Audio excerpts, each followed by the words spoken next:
Hi everyone, this tutorial is going to talk you through how to put together a conclusion for your English Literature Shakespeare coursework. Just to kick things off, we're going to read through the conclusion. In conclusion, Lady Macbeth's character transitions from one of unparalleled strength and ruthlessness to one of total psychological instability. Through his depiction of this downfall, Shakespeare makes it manifest that no matter how powerful or cold-bloodedly composed someone may perceive themselves as, the indelible moral stains of murder and regicide can never be removed from someone's psyche, and will ultimately result in permanently debilitating neurosis and detachment from reality. The conscience, Shakespeare argues, cannot be outrun, and he leaves us with a stark picture of warning about the outcome of a life that is built on throwing your soul away to witchcraft in pursuit of greater and greater power. This picture is cemented by the final pathetic image of Lady Macbeth cleaning blood that isn't there, walking insensibly about her chambers and talking to a husband who is no longer present, reduced from one of the most powerful women in Scotland to a marginalised, infantilised, nervous wreck. From the very beginning, just a simple one to start off with. So use an evaluative or concluding connective. I like ultimately or essentially or in conclusion, but you can use one of your own if you found any other different ones there. So start off with a connective of conclusion or evaluation. And that's the first thing that we're doing here. We're evaluating.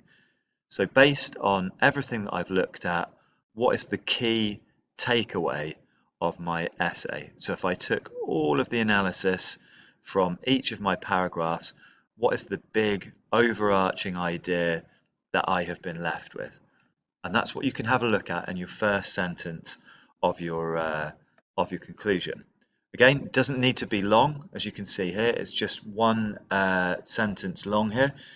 And again, just to recap, it evaluates kind of the key takeaway that has been learned based on the analysis in all of the PEE paragraphs. Follow on from that, what we get is an exploration of the lessons that we learn and the reasons why Shakespeare may have chosen to do that. So what is the big impact, the big message, the big moral, or the big lesson that Shakespeare has taught us?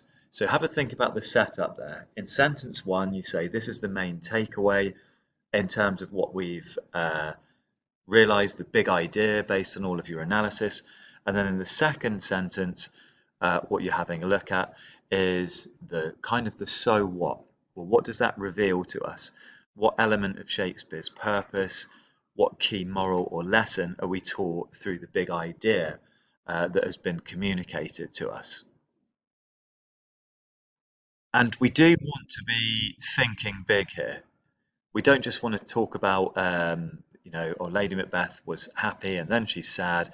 We want to go for the big idea. So what do we really learn? So this argument here talks about the fact that the moral stains on somebody's conscience can never be removed if they've committed an act as immoral as regicide.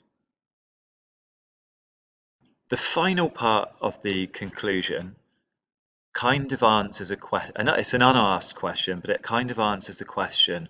So, what is our big takeaway?